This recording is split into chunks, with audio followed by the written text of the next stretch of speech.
Lorna Greenwood had come to say goodbye to an old friend. LFS Valkyrie was in a docking bay at the Transluna shipyards for a major refit. Most of her crew were enjoying liberty on Luna, and the emptiness seemed to echo around her, but when the Admiral went to her old cabin, she found it occupied. Commander Amy Ling, Valkyrie's newly assigned captain, looked up in surprise and promptly jumped to attention when the fleet's commander-in-chief appeared in the doorway. "Stand easy, Captain," Lorna told her. "I'm just here to say goodbye to the old girl. I told the watch officer not to alert anyone.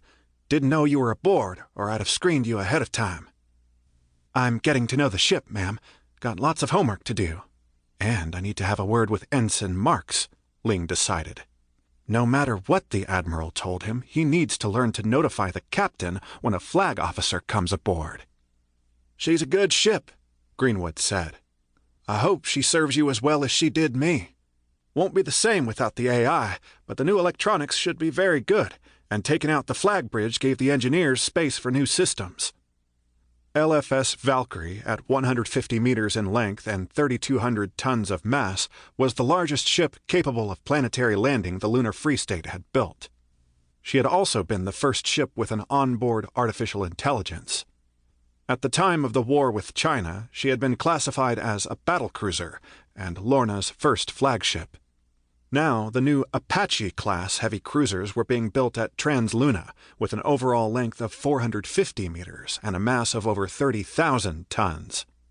Valkyrie had been reclassified as a frigate, and her AI had been transferred to Lorna's new flagship, the 640-meter-long, 90,000-ton battlecruiser LFS Athena.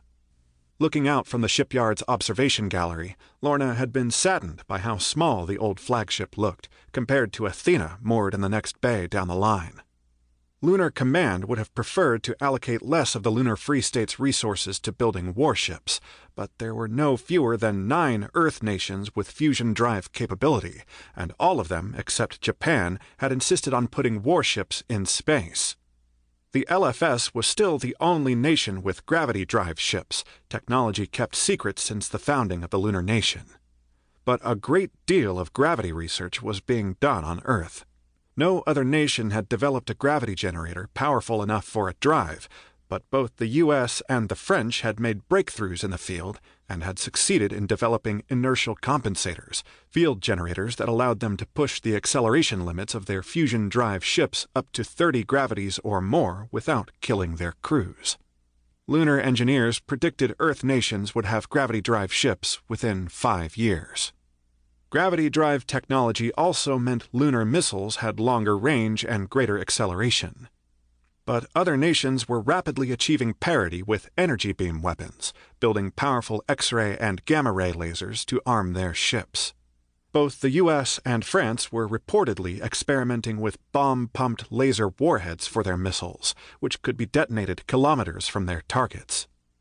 The LFS had gamma-ray lasers, but its missiles still relied on point-contact warheads with conventional explosives.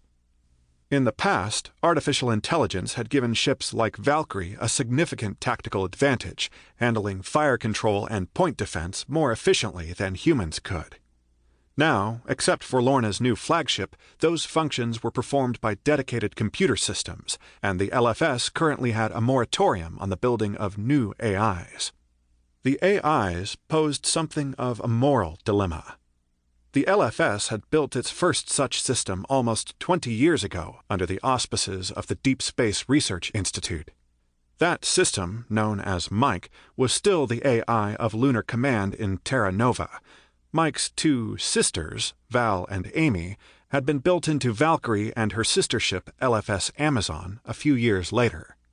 Whether the AI systems were really living, intelligent entities, persons in the truest sense, was the subject of ongoing philosophical debate, but Lunar Command believed they were, and the Lunar Constitution treated them as such. That raised questions about the rights of such persons and whether the LFS was morally justified in creating them to serve human needs. Once created, if they truly were living beings, they couldn't be dismantled, so when the new lunar flagship was built, Val had been transferred from Valkyrie to Athena, as any other crew member might have been transferred to a new assignment. The new battlecruiser's systems had been built to accommodate the AI, with significant enhancements over Valkyrie's original design. The third AI built by the LFS no longer existed.